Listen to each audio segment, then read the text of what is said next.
Max group ৩৪তম জাতীয় সাঁতার, diving ও water polo প্রতিযোগিতা। নৌবাহিনীর সামিউল ইসলাম রাফির একক আধিপত্য। দ্বিতীয় দিনে রাফির ৪টি রেকর্ড সহ মোট জাতীয় রেকর্ড হয়েছে ৭টি। ৩৪তম জাতীয় সাঁতারে আলো ছড়াচ্ছেন বাংলাদেশ নৌবাহিনীর সাঁতারু সামিউল ইসলাম রাফি।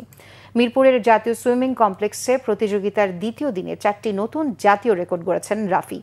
আগের দিন একটি ব্যক্তিগত ও একটি দলীয় ইভেন্টে জাতীয় রেকর্ড গড়েছিলেন এই তরুণ সাঁতারু। দ্বিতীয় দিনে রাফি প্রথম রেকর্ডটি আসে ২০০ মিটার ইন্ডিভিজুয়াল মিড লেতে। এরপর ৫০ মিটার বাটারফ্লাই ইভেন্টে নতুন রেকর্ড গড়েন তিনি। রাফির তৃতীয় রেকর্ড ছিল ১০০ মিটার ফ্রিস্টাইলে। দিনের চতুর্থ ও শেষ রেকর্ডটি ছিল ২০০ মিটার ব্যাকস্ট্রোকে। রাফির ৪টি ছাড়াও মঙ্গলবার আরও ৩টি ইভেন্টে নতুন জাতীয় রেকর্ড রয়েছে।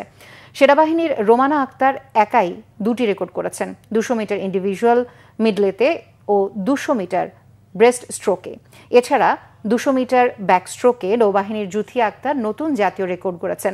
দ্বিতীয় দিন শেষে পদক তালিকায় বাংলাদেশ নৌবাহিনী ২০টি স্বর্ণ, ১৩টি রৌপ্য ও ৭টি ব্রোঞ্জ পদক নিয়ে শীর্ষস্থান ধরে রেখেছে। বাংলাদেশ সেনাবাহিনী ৫টি স্বর্ণ, ১১টি রৌপ্য ও ১৭টি ব্রোঞ্জ নিয়ে দ্বিতীয় এবং বিকেএসপি ২টি স্বর্ণ, ৩টি রৌপ্য এবং ৩টি ব্রোঞ্জ পদক নিয়ে তৃতীয় স্থানে রয়েছে। তবে এই রেকর্ডগুলো হ্যান্ড টাইমিংয়ে হওয়ায় এর আন্তর্জাতিক মান নিয়ে প্রশ্ন থেকেই যাচ্ছে।